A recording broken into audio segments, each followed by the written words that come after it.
ඔයාගේ කැඩිලා තියෙන වටිනාම වස්තුව මොකද්ද? මගේ වටිනා කියන්නේ මගේ කඩන්න දෙයක් තව ඉතුරු වෙලා නෑ.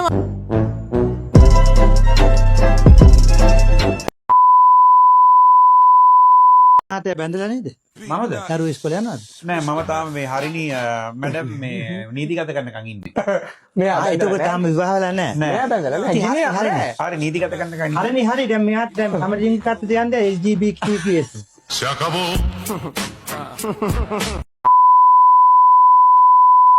තොට පෙවුන්නද මගේ අඳුම මම මෙච්චර ලස්සනට ඉන තෝමට ලස්සනයි කිව්වද?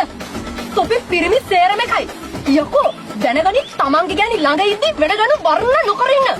ගල් මූසලයා. අනගිත් මොකද මේ වඩ එකපාරට උනේ? එකපාරට නෙමෙයි දෙපාරට නෙමෙයි 100 පාරට උනොත්. තෝ මගේ ඉස්සරහ කතා කරන විදිහට තෝ වෙන තැන් වල කොහොම ඇතිද බූරුවා? මොකද මේ කතා කරන විදිය? මම කැමති නෑ ඔහොම මට කතා කරනවා. ඇත්තද කැමතිද? පොඩ හිටපන් බල හිටපන්. මම ගිහලා නායමියක් අකට කතා කරන තොට නායමියක් කසාද මන් දන්නා. තොට හරියන්ට ඔයගේ නාකි ගෑණි තමයි බූරුවා. ඔයාලා මොකද්ද උනේ? ට්‍රැක් පැන්නද? ට්‍රැක පැන්නද? තෝ තමයි බූරුවා මට ට්‍රැක පැන්නුවේ. මේ ඵලයන් මෙතන ඉඳලා ඵලයන්. තෝ එන්න බෑ අපේ ගෙවල් පැත්ත පලාද පස් කාගෙන. ඵලයිද? තමුසුර පිස්සුදෝයි.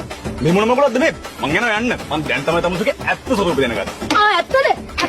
ඔබ දැනගත්තද මගේ ඇත්ත ස්වරූපේ? අනේ යකෝ, තෝගේ ඇත්ත ස්වරූපය දැන් තමයි දැනගත්තේ. තොට ගෑනු කී දෙනෙක් ඉන්නද? තොට ගෑනු කී දෙනෙක් මැසේජ් කරාද? ඒක තමයි අර ගෑනු මට මැසේජ් කරලා කිව්වේ. අනේ නිකන් ඵලයන් යකෝ යන්න තෝ හිතුවද මට මිනිහෙක් හොයාගන්න බෑ කියලා. තෝ විතරද ඉන්නේ? අම්මා මහලකු රැන්ඩියානේ මට තෝත් එක්ක ඉන්න.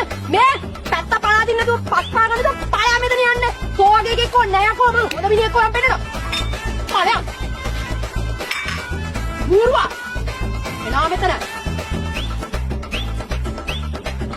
එනවා මෙතන. මට මිනිහෙක් හොයාගන්න බෑ කියලා හිතේ.